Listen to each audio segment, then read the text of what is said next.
কিয়ামতের মাঠে মানুষ যখন জাহান্নামের মুখে যাবে তখন ওই জাহান্নামী বলবে, আল্লাহ আজকে আমাকে জাহান্নাম থেকে নাজাত দিন। আল্লাহ বলবে, কেন?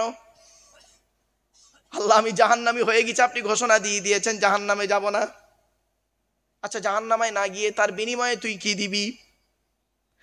ওই বান্দা তখন বলবে, আল্লাহ আমার বাপ আর মাকে আগে আমার বাপ আমার বদলে আমার বাম্মাকে জাহান্নামায় দাও। আল্লাহ বলবে চলবে না। ও তখন বলে আমার স্ত্রীকে জাহান্নামায় দাও, আমাকে জান্নাতে দাও, বদলে আমি আমার স্ত্রীকে দিয়ে দিচ্ছি। আল্লাহ বলবে না। ছেলে মেয়েকে দিচ্ছি, আল্লাহ বলবে না। লা তাজিরু ওয়াজিরাতুন বিজরা উখরা, একেরে বোঝা অপরে বহন করবে না। বাপেরা এখানে প্লাস্টিকের উপরে বসে আছেন, আজকের প্লাস্টিকের উপরে বসে আছেন, কালকে চোখ দুটো বন্ধ হয়ে গেলে ওই প্লাস্টিকের নিচেই চলে যাবেন। জায়গাটার নাম হলো কবর। কি কি কি কি কি কবর চারটে কথা বলে। কটা কটা কটা? চারটে। এক নাম্বার কবর বলে আমি কবর, দরজা জানালা ছাড়া ঘর। আজকের বাড়িতে গিয়ে করবেন কি, দরজা জানালা বন্ধ করবেন, লাইটটা অফ করবেন, 24 ঘন্টা থাকবেন, থাকার পরে বেরিয়ে বুঝতে পারবেন কবর কি জিনিস। 2 নাম্বার কবর বলে আমি কবর, সাপ বিচে পোকামাকড়ের ঘর। তোর এই দেহটাকে খাওয়ার জন্য পর্যাপ্ত পরিমাণ সাপ বিচে পোকামাকড় প্রস্তুত আমার কাছে। ছোট্ট একটা উদাহরণ দিচ্ছে, এই মা বোনেরা ভালো করে শুনে নিন, বাবাজিরা শুনে নিন। আচ্ছা আপনাদের গ্রামে কোনো মানুষ মারা গেলে আপনারা গোসল দিয়ে কাপন পরিয়ে মাটি, জানাজা পরিয়ে মাটি দেন, তাই তো বাবা? হ্যাঁ। আচ্ছা মাটি দিয়া স্যার 20 দিন পর, কতদিন? 20 দিন পরে কবরটা একবার খুলে দেখেছেন? দেখেছেন? একবার দেখবেন মালটা কেমন আছে। 20 দিন পর, বেশি দিন না, 20টা দিন পর কবরটা খুলে একবার দেখবেন মালটা কেমন আছে। শুনে নিন, মানুষ যখন মারা যায় কাপন দিয়ে কাপন পরিয়ে, গোসল দিয়ে কাপন পরিয়ে যখন মাটি দিয়ে চলে আসা হয়, 8 থেকে 10 দিন পর, কদিন 8 থেকে 10 দিন পরে কি হয় জানেন? মাথার চুলগুলো, গায়ের লোমগুলো, হাতের নখগুলো খসে খসে পড়ে যায়। 12 থেকে 14 দিন পরে মাথার ব্রেনটা পচে যায়, নাক দিয়ে, কান দিয়ে, গাল দিয়ে গড়তে থাকে। 18 থেকে 20 দিন পর পেটটা ফেটে যায়, পোকায় তৈরি হয়। 2 মাস পর মাংস চামড়া সব পোকায় খেয়ে নেয়। 6 মাস পর হাড়গুলোও শেষ হয়ে যায়। ও উত্তর রানীগাছির নারী পুরুষেরা, কোথায় গেল তোমার সুন্দর দেহ?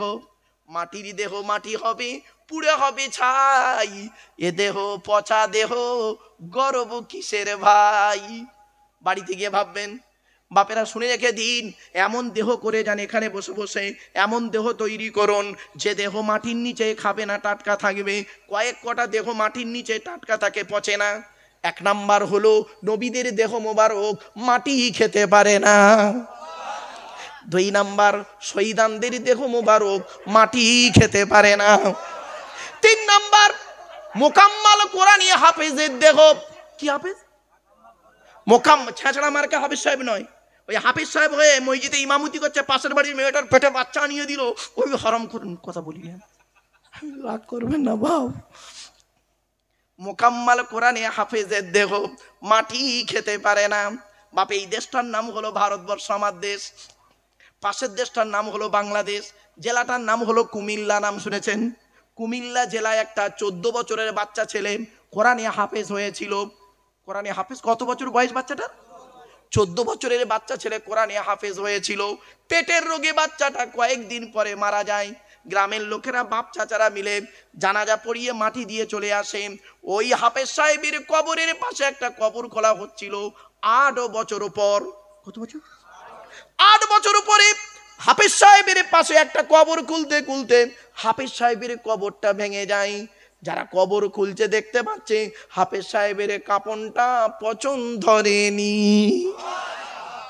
ওরা করেছে কি, ইমাম সাহেবকে ডেকেছে। ইমাম সাহেব ফোন করে 4-5 জন মৌলানাকে ডেকেছে।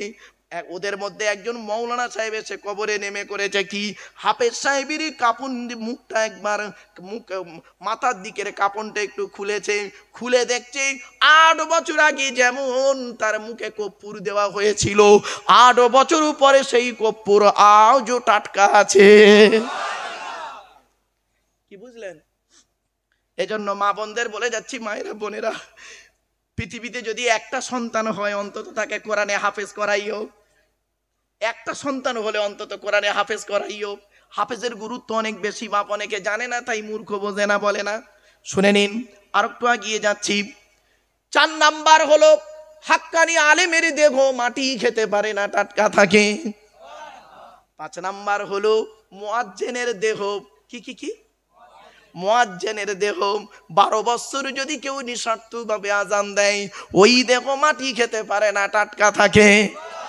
6 নাম্বার হলো হালাল খানেওয়ালা মানুষেরই দেহ মাটি খেতে পারে না। চলন্ত প্রমাণ দিচ্ছি। 2000 সালে লোকটা মারা গিয়েছিল। কত সালে? 2000 সালে লোকটা মারা গিয়েছিল। জেলাটার নাম নদিয়া জেলা। নদিয়া জেলার একজন চাষি লোক, চাষ করতো বেচারা, একদম সিম্পল লোক, সাদামাটা লোক, মাওলানা মুফতি কিছুই নয়। বেচারা 5 ওয়াক্ত জামাতে নামাজ পড়তো, হালাল খাবার খেত, জীবনে কোনোদিন সুদ কারবার করেনি, সুদও খায়নি, আর কোনো মানুষের সঙ্গে খারাপ ব্যবহার করেনি। 5 ওয়াক্ত নামাজ পড়তো, নিজের জমিতে চাষ করতো আর খেত। এই হলো মুরব্বির কাজ। আর কি করতো? আল্লাহর ইবাদত বন্দেগী করতো, হালাল খাবার খেত, মানুষের সঙ্গে ভালো ব্যবহার করতো। 2000 সালে বৃহস্পতিবারে সারা দিন লোকটা করেছে কি, বৃহস্পতিবার সারা দিন লোকেদের সঙ্গে যত দেখা হয়েছে সালাম দিয়ে মোসাফা করে বলেছে, ভাই রে, যদি মরে যাই আমারে তোরা মাফ করে দিস, যদি ভুল করে থাকি ক্ষমা করে দিস। তো লোক মনে করে এমনি বলছে, যেমন আমরা বলি না, কথায় কথায় বলি যে বাবা শরীরটা খারাপ, যদি মরে যাই মাফ করে দিস বাবা, ভুল টুল হলে। বৃহস্পতিবার সারাদিন কেটে গেছে, রাতের বেলায় এশার নামাজ পড়ে 2টো ভাত খেয়ে শুয়েছে। ফজরের নামাজে আর উঠতে পারেনি লোকটা। জুম্মার নামাজের পরে তার মাটি হয়েছিল। 20 বছর পরে ওই লোকটার স্ত্রী মারা গেছে। ওই লোকটার স্ত্রী 20 বছর পরে মারা গেছে। কবরটা সমান হয়ে গেছে। যারা কবর তুলছিল তারা বুঝতে পারেনি, তারা মনে করেছে এইখানে বুড়োর কবর, পাশে বুড়ির কবর দেব। এইভাবে বুঝতে না পেরে করেছে কি, বুড়োর কবরের উপরে বুড়ির কবর খুলছিল। খুলতে খুলতে কবরটা কাপড়টা বেরো হয়ে পড়ে, দেখছে কাপড়টায় পছন্দ ধরেনি। মুখটা খুলে দেখছে 20 বছর আগে যেমন টাটকা দেহ ছিল, সেই 20 বছর পরে 2020 সালে সেই টাটকা দেহ আজও রয়েছে। এবার বুঝতে পারছেন? আমি বক্তব্যের শুরুতেই 2টো কথা বলেছিলাম, 2 ঠোঁটের মাঝখানে 2 রানের বীজখানে। এই ওয়াজটা এইটুকু যদি ঠিক করতে পারেন তাহলে সব ঠিক, আর এই 2টো যদি ঠিক না থাকে সব বেকার। ঠিক না বেটি? হারাম খাবার খেয়ে মোনাজাতে কাঁদছে, হারাম খাবার খেয়ে হুকমেরে কারেন্ট নিয়ে পাখা চালিয়ে তাহাজ্জুদের নামাজ পড়ছে। চুরি করা কারেন্টে পাখা চালিয়ে তাহাজ্জুদ হয়েছে। আল্লাহর নবী বলেছেন, লানাল্লাহু মান সারাকা মানারাল আরদি, ওই সমস্ত লোকেদের প্রতি আল্লাহর গজব যারা জমির আল চুরি করে করে জমি বাড়িয়ে নেয়। কত আলচোর চাচা বসে আছে আল্লাহই ভালো জানে। ও ভাই, বাস্তব কথা বলছি গো বাপ। হারাম খাবার খেয়ে মোনাজাতে কাঁদছে হাউমাউ করে বাপেরা। আচ্ছা, ছোট্ট একটা উদাহরণ দিচ্ছি, রাগ করবেন না কেউ, বাপেরা রাগ করবেন না। আপনাদের এই মসজিদে জুম্মার দিনে আপনাদের গ্রামের একজন 25 বছরের মুসলিম যুবক ছেলে, সাদা পায়জামা পাঞ্জাবি পরেছে, সাদা টুপি পরেছে, জুম্মার দিনে মসজিদে নামাজ পড়তে উঠেছে। জুম্মার নামাজ পড়তে উঠেছে প্রচুর পরিমাণ বাংলা মদ খেয়ে। কি খেয়ে? হ্যাঁ, ইংলিশ মাল নয়, বাংলা মাল। বুঝতে পারছেন তো? বাংলা মদ খেয়ে উঠেছে। ইংলিশ মালের কথা বলিনি, অনেকে বলে ইংলিশ মাল খেলে নাকি শরীর বাড়ে। হুইস্কি, কিংফিশার, ম্যাকডোনাল্ড, বেলাক, ওয়াইন, রিডমিল, ব্লক, ব্রাইন, এসব মদের নাম বললাম রে বাপ। যারা খায় তারা বুঝতে পারছে। সেদিন এরকম মদের নাম বলছি, একটা বুড়ো অপর বুড়োকে বলছে, দেখছি দেখছি হুজুর কিরম কোরআনের আয়াত বলছি, লও ঠেলা। মূর্খ লোক বেচারা বুঝতে পারেনি, তাই চলো বা। তো এবারে আচ্ছা বাবা বলেন কি করবেন তাকে? বলেন বলেন বলেন বলেন বলেন না রে ভাই, বার করে দেবেন। আচ্ছা, ছেলেটা বার হতে না চাইলে আদা রসুন বেটে দেবেন, তাই? আচ্ছা, ছেলেটার অপরাধ কি? মদ খেয়েছে, মদ হারাম খাবার, মসজিদ পবিত্র স্থান। সত্যি আপনাদের কথা শুনে, আপনাদের দেখে মনে হচ্ছে আজই জান্নাতের জানলা ভেঙে মগরবের সময় সব পালিয়ে এসেছে। এই মুসলমান, উত্তর রানীগাছি, ঠিক বলছি বাপ? এই মুসলমান, মদ খাওয়া যেমন হারাম, সুদ খাওয়া তেমন হারাম, বিয়ের পণ নেওয়া তেমন হারাম, জমির আল চুরি করা তেমন হারাম, হুক মেরে কারেন্ট নেওয়া তেমন হারাম, ভাইয়ের হক মারা তেমন হারাম, মায়ের বাপ মার প্রতি অত্যাচার করা তেমন হারাম। মদ খোরকে বের করে দিলে আর সুদ খোরকে মসজিদের সেক্রেটারি বানিয়ে দিলে। বাহ বাহ বাহ বাহ বাহ। এই জন্য কোরআনে আল্লাহ পাক বলে দিয়েছেন, কোরআনে আল্লাহ রাব্বুল আলামিন বলে দিয়েছেন, ভালো করে শুনে রেখে দিন, মসজিদের দায়িত্ব নেবে কারা? যাকে তাকে মসজিদ কমিটি করবেন না। 5টা গুণ যার মধ্যে থাকবে তার মধ্যে সেই লোকটা মসজিদ কমিটি হবে, কোরআনে আছে। অনেক আলোচনা বাপ। যাই হোক, আমার পরবর্তী বক্তা এসে গেছেন, আলহামদুলিল্লাহ আলহামদুলিল্লাহ। আমার পরবর্তী বক্তা এসে গেছেন, তার জ্ঞান গর্ব বক্তব্য আপনারা শুনবেন। আমি বাবা অধম গণাগার, যতটুকু আল্লাহ পাক বলালেন তাই বললাম বাবা। কোরআনের আয়াত যতটুকু পেরেছি বলেছি বাপ। একটা অক্ষর পড়লে 10টা নেকি। তাই বাবা ভাষাগত দিক থেকে ত্রুটি হলে ক্ষমা করবেন। ভালো থাকুন, সুস্থ থাকুন, মানুষকে ভালোবাসুন, অন্তরে জিলিপির পেঁচটা ছাড়িয়ে দিন, একে অপরের প্রতি ভালোবাসা রাখুন।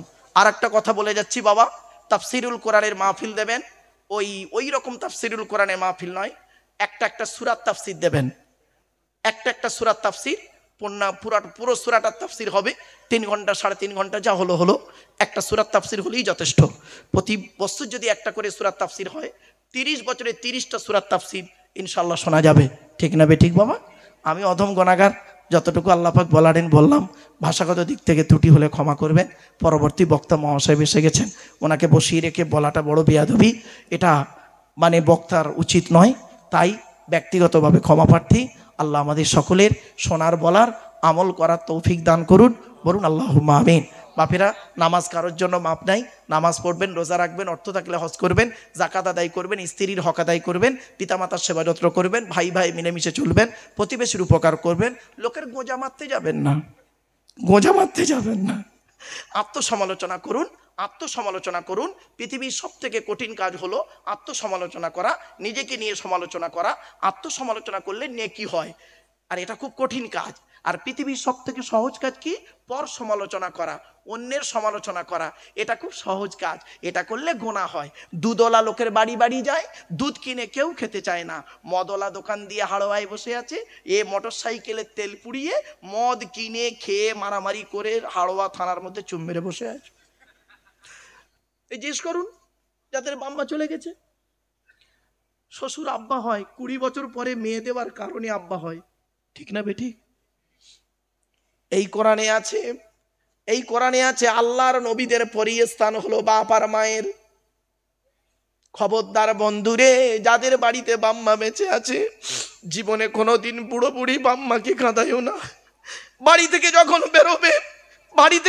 বেরোবে, বাপ আর মা যদি বেঁচে থাকে, বাপ আর মায়ের দোয়া নিয়ে বাড়ি থেকে বেরোবে। বাপ আর মায়ের দোয়া যদি তোমার সঙ্গে থাকে, লরির তলার ভিতরে ঢুকে যাবে, গাড়ির তলার ভিতরে ঢুকে যাবে, আমার আল্লাহ করবে কি বাম্মার দোয়ার ওসিলায় গাড়ির তলার ভেতর থেকে জীবিত টেনে বের করে আনবে।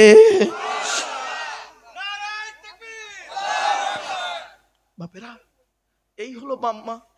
জীবনে বাম্মাকে কাঁদাইও না, কাঁদাইও না বাম্মাকে। এই কোরআনে দলিল দিচ্ছে, এবার গুনুন কোথায় আছে কোরআনে, কোথায় কোথায় বাম্মার সেবা করতে হবে কোরআনে বলেছে। আমি বলে যাচ্ছি, আপনারা গুনতে শুরু করুন আর আমি বলতে শুরু করি। 1 নম্বর পারার 11 নম্বর পৃষ্ঠা 12 নম্বর লাইন, সূরার নাম সূরা বাকারা, ওয়াবিল ওয়ালিদাইনি ইহসানা, বাম্মার খেদমত করো। 2 নম্বর পারার 12 নম্বর পৃষ্ঠা 13 নম্বর লাইন, সূরার নাম সূরা বাকারা, ইয়াসআলুনাকা মাযা ইউনফিকুন কুল মা আনফাকতুম মিন খায়রিন ফালিল ওয়ালিদাইনি ওয়াল আকরাবিন। আল্লাহ বলছে বাম্মার পিছনে টাকা পয়সা প্রথম ব্যয় কর, আল্লাহ খুশি হয়ে যাবে। এই ছেলেরা, বাম্মার পিছনে প্রথম পয়সা ব্যয় করবে, আল্লাহ খুশি হবে। টাকা পয়সা কার পিছনে ব্যয় করবে প্রথম? আল্লাহ কোরআনে বলেছে বুড়ো বুড়ি বাম্মার পিছনে ব্যয় করা, আল্লাহ খুশি হয়ে যাবে। আর এ করছে কি বেয়াদব? এ বেয়াদব করছে কি জানেন? চাকরি পেয়েছে, চাকরি পেয়ে মাইনে পেয়েছে, বইয়ের নামে ব্যাংকের বই করেছে, আর বউ নমিনি করেছে ওর ভাইকে, ঠিক না বেটি? যারা বাম্মার ভাত দিও না, যারা বাম্মার ভাত দাও না, তারা আমার ওয়াজ শুনবে না। বেরো এখান থেকে। ইয়াদব কোথাকারে, বাম্মার ভাত দিস না, বাপকে বাপ বলে ডাকিস না। কত বক্তা আছে বাম্মার ভাত দেয় না। এই জন্য আমি বক্তব্যের শুরুতেই বলেছিলাম না বাবা, কথাগুলো শুনতে হয়তো খারাপ লাগছিল বাবা, না বাস্তব কথা বলছি। চলুন 5 নম্বর পারা 3 নম্বর পৃষ্ঠা 3 নম্বর লাইন, সূরার নাম সূরা নিসা 36 নম্বর আয়াত, ওয়া আবুদুল্লাহ ওয়া লা তুশরিকু বিহি শাইয়্যা ওয়া বিল ওয়ালিদাইনি ইহসানা, বাম্মার খেদমত করো।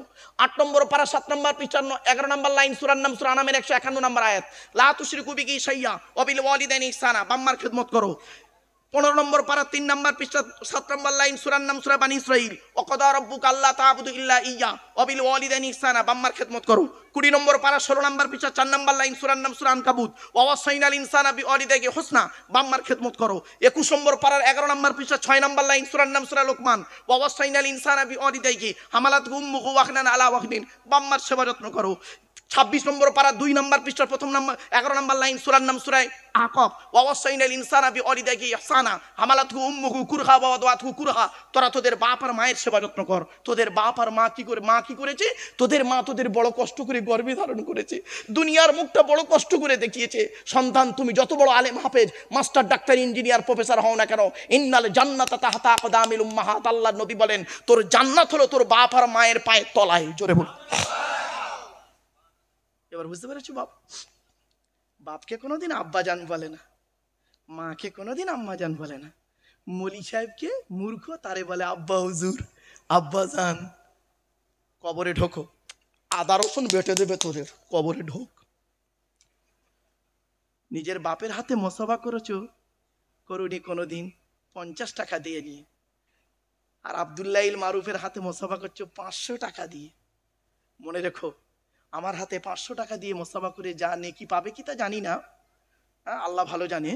তবে তোমার জন্মদাতা বাপের হাতে যদি 50 টাকা দিয়ে যদি বলো আব্বা চা খাবে, কলজে ফেটে দোয়া করবে, ওই দোয়া আল্লাহর আরশে আজিমে পৌঁছে যাবে। বাপেরা, কথাগুলো হয়তো শুনতে খারাপ লাগছে, অতি বাস্তব কথা আপনাদেরকে বলছি। আমাদের আলোচনা চলছে কার? এখন আল্লাহ সম্পর্কে আলোচনা চলছে। এখন নবী আর আমাদের এখন অনেক বাকি। এই আল্লাহ সম্পর্কে আলোচনা করতে গিয়ে 1.25 ঘন্টা চলছে, যাক, শুধু আল্লাহ সম্পর্কে। এরপরে আল্লাহ বলে, বান্দা শোন, তুই কেন আমাকে মানবি আল্লাহ বলে? কেন তুই আল্লাহ বলে মানবি? একবার চিন্তা করে দেখ বান্দা, একবার তুই চিন্তা কর। এই পৃথিবীর জমিনে তোদের একটু বুদ্ধি দিলাম, আল্লাহ বলছে তোদের একটু বুদ্ধি দিলাম, সেই বুদ্ধি নিয়ে অনেক কিছু করে ফেললি সামান্য। আচ্ছা বাপের একটা প্রশ্ন করি, বলুন তো, ঝপঝপ ঝপঝপ বলুন, ঝপঝপ প্রশ্নটা বলুন তো দেখি। মুরগি আগে না ডিম আগে? মুরগি এলো কোত্থেকে? ডিম এলো কোত্থেকে? শেষ। আমার আল্লাহ বলে বান্দা, আমার আল্লাহ বলে বান্দা, সামান্য মুরগি আগে না ডিম আগে, এইটুকু বলতে বলতে তোদের মাথার ব্রেন শেষ। এ বলে মুরগি আগে, বলে মুরগি এলো কোত্থেকে, বলে ডিম থেকে, বলে ডিম এলো কোত্থেকে, বলে মুরগির পেট থেকে। আল্লাহ বলে বান্দা শোন, পৃথিবীতে বান্দা অনেক জিনিস তৈরি করে, আর আমি আল্লাহ তৈরি করি। আল্লাহ তৈরি আর বান্দার তৈরির পার্থক্য কি শুনে নিন। বান্দা যখন কোনো জিনিস তৈরি করে, ডাইস দেখে তৈরি করে, নমুনা দেখে তৈরি করে, স্যাম্পেল দেখে তৈরি করে। আর আল্লাহ যখন কোনো জিনিস তৈরি করে, স্যাম্পেল ছাড়া তৈরি করে, নমুনা ছাড়া তৈরি করে, ডাইস ছাড়া তৈরি করে। কোরআন জানিয়ে দিয়েছে, ইন্নামা আমরুহু ইযা আরাদা শাইয়ান আইয়াকুলা লাহু কুন ফায়াকুন। 23 নম্বর পারা 4 নম্বর পৃষ্ঠা, সূরার নাম সূরা ইয়াসিনের মধ্যে আল্লাহ বলে দিয়েছে, বান্দা আমি আল্লাহ যখন কোনো জিনিস সৃষ্টি করার ইচ্ছা করি, খালি বলি কোন হয়ে যা, ফায়া কোন হয়ে যায়। বান্দা কোনটা আগে কোনটা পরে, বান্দা তোদের বলার কোনো ক্ষমতা নাই। আমি আল্লাহই জানি কোনটা আগে কোনটা পরে। কি বুঝলে? এরপরে আল্লাহ বলে, বান্দা তোরা চিন্তা কর, তোরা কেন আল্লাহকে আল্লাহ বলে মানবি? এই যুবক ছেলেরা, তোরা আল্লাহকে আল্লাহ বলে কেন মানবি? একবার চিন্তা কর। এই পৃথিবীর জমিনে আমি আল্লাহ তোদের একটু বুদ্ধি দিলাম, সেই বুদ্ধি নিয়ে পৃথিবীর জমিনে তোরা কি করলি? এক মিনিট বাবা, এদিকে আমার পরবর্তী বক্তা এখনই আসবে বাবা। আল্লাহ বলে, বান্দা তোরা একবার চিন্তা কর, তোরও হজম শক্তি দিয়েছি, হাতিরও হজম শক্তি দিয়েছি। আমার ভাষা বুঝতে পারছেন বাপের আপনারা? আল্লাহ বলে তোরও হজম শক্তি দিয়েছি, হাতিরও হজম শক্তি দিয়েছি। পৃথিবীতে একটা ফল তৈরি করেছি, তুইও খাস হাতিও খায়। ফলটার নাম হলো বেল। Bell bell. আল্লাহ বলে তুই যখন বেল খেতে যাস, বেলটাকে ফাটিয়ে ভেতরের মালটা পানি দিয়ে গুলে খাস, শরবত করে খাস। আর হাতিকে একটা গোটা বেল খেতে দিবি, ও হাতি গোটা বেলটাই গিলে নেবে। সকালবেলা যখন পায়খানা ফিরবে দেখবি গোটা বেলটাই তোকে ফেরত দেবে। বেলটা ফাটিয়ে দেখবি ভেতরের মাল আর নাই। কি আশ্চর্য বলুন দেরি। আল্লাহ বলে বান্দারে আর একবার একটু লক্ষ্য কর, আর তোরা কেন আমাকে আল্লাহ বলে মানবি? এই পৃথিবীতে তোদের একটু বুদ্ধি দিলাম আমি আল্লাহ, সেই বুদ্ধি নিয়ে পৃথিবীতে একটা মেশিন তৈরি করলি। তোদের তৈরি মেশিনের নাম দিলি ফ্রিজ। ফ্রিজ ফ্রিজ বোঝেন তো বাবা মা? আল্লাহ বলে তোদের তৈরি ফ্রিজের গুণাগুণ কিরে? গরমকে ঠান্ডা করিস, ঠান্ডাকে 0 ডিগ্রির নিচে নামিয়ে বরফ জমিয়ে দিস। তোদের তৈরি ফ্রিজের পানি খেলে থাইরয়েড বেড়ে যাওয়ার সম্ভাবনা বেশি। তোদের তৈরি ফ্রিজটা মাটির উপরে বসানো থাকে, তোদের তৈরি ফ্রিজটা কারেন্ট ছাড়া মাল চলে না। আর আমি আল্লাহ পৃথিবীতে একটা ফ্রিজ তৈরি করেছি, আমার তৈরি ফ্রিজটা মাটির তলায় বসিয়ে রেখেছি। আমার তৈরি ফ্রিজের নামও হলো শীতকাল আর গ্রীষ্মকাল। গরমকালে যত কলে পাম্প করবি, আমি আল্লাহ আমার তলার ফ্রিজ থেকে ঠান্ডা ঠান্ডা পানি বের করব। আর শীতকালে যত কলে পাম্প করবি, আমি আল্লাহ আমার তলার ফ্রিজ থেকে গরম গরম পানি বের করব। বুঝলেন বাপেরা? বাড়িতে কি ভাববেন আমার বাপেরা? এরপরে আল্লাহ বলে বান্দারি এই পৃথিবীতে তোর আপন বলে কেউ নেই, তোর বাপ ঠিক না বেঠিক? আমার বাপেরা অনেক আলোচনা, যাই হোক আমার ভাষাগত দিক থেকে ত্রুটি হলে ক্ষমা করবেন। একবার তাকবীর দেন, নারায়ে তাকবীর, নারায়ে তাকবীর, নারায়ে তাকবীর। দরুদ শরীফ, আল্লাহুম্মা সাল্লি।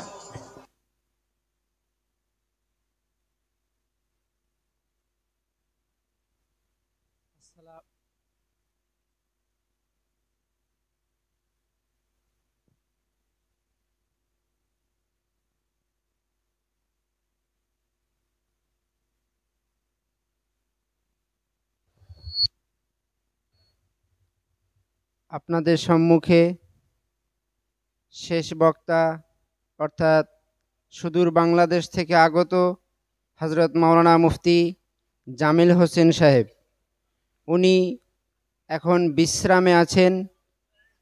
সুদূর রাস্তা অতিক্রম করে এসেছেন, উনি বিশ্রামে আছেন। ওনার সাথী একজন, তিনি